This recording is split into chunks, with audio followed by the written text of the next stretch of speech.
Stéphane Carrade, une étoile à la Guérinière, Gujan-Mestras. Alors, est-ce que les cuisiniers voyageurs, comme toi et Thierry Reynaud, finalement ont vocation pour finir sur le bassin?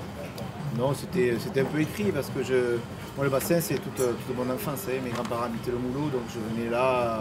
C'est une histoire qui était écrite. Je me retrouve maintenant à 45 ans. Je crois que c'est pas un hasard. Donc c'est un endroit qui me plaît beaucoup. C'est un endroit vraiment à vivre extraordinaire. Ça fait 4 ans que tu es à la Guérinière, je crois. Déjà 4 ans, oui. Tu nous racontes vite fait ton parcours, parce qu'on commence à te connaître. Disons que j'ai un parcours de cuisinier à peu près normal pour Lingueur. Ça veut dire j'ai fait un petit peu l'étranger, l'Angleterre, la ferme Saint-Siméon à Honfleur, j'ai fait la Belgique, tout ça en étoilé dans les relais châteaux.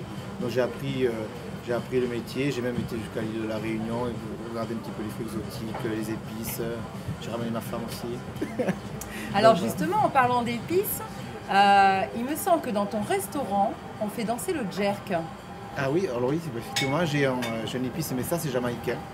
Et effectivement, j'utilise ce jerk, c'est un peu sucré et pimenté. Alors je jerk, effectivement. Alors tu jerk, c'est un mot que d'ailleurs tu avais inventé. Exactement.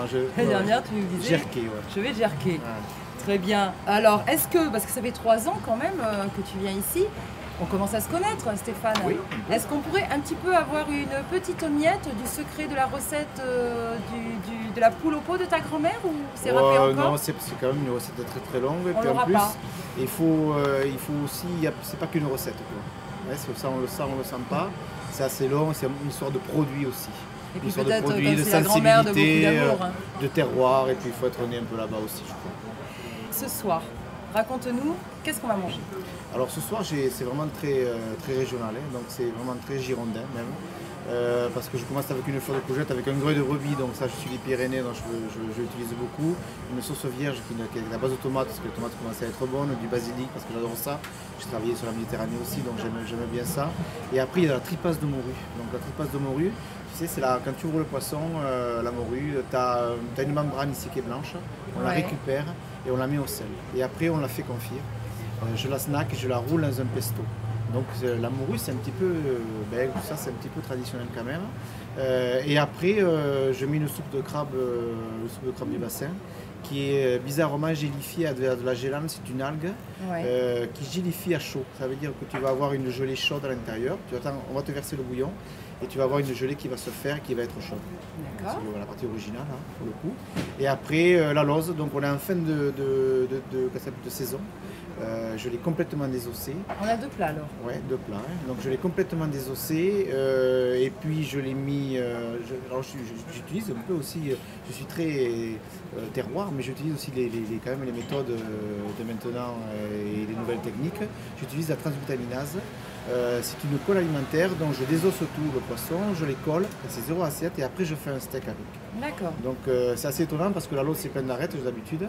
Je mets un petit peu d'oseille et après je fais un fumet avec les têtes grillées au feu de bois et on retrouve un petit peu les goûts d'autrefois qu'on mangeait à la maison.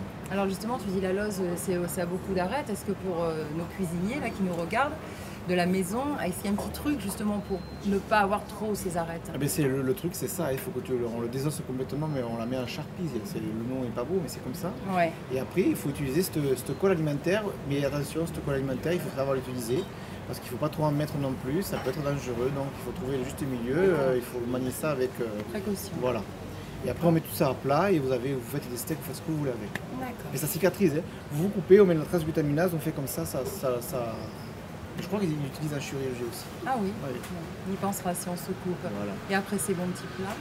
Et après le dessert, la niche, donc la niche bordelaise, la niche chocolat, plein de chocolat, bien sûr glacé, quelques cerises. Et on a fait une glace au lait cru avec quelques sucres de cassis.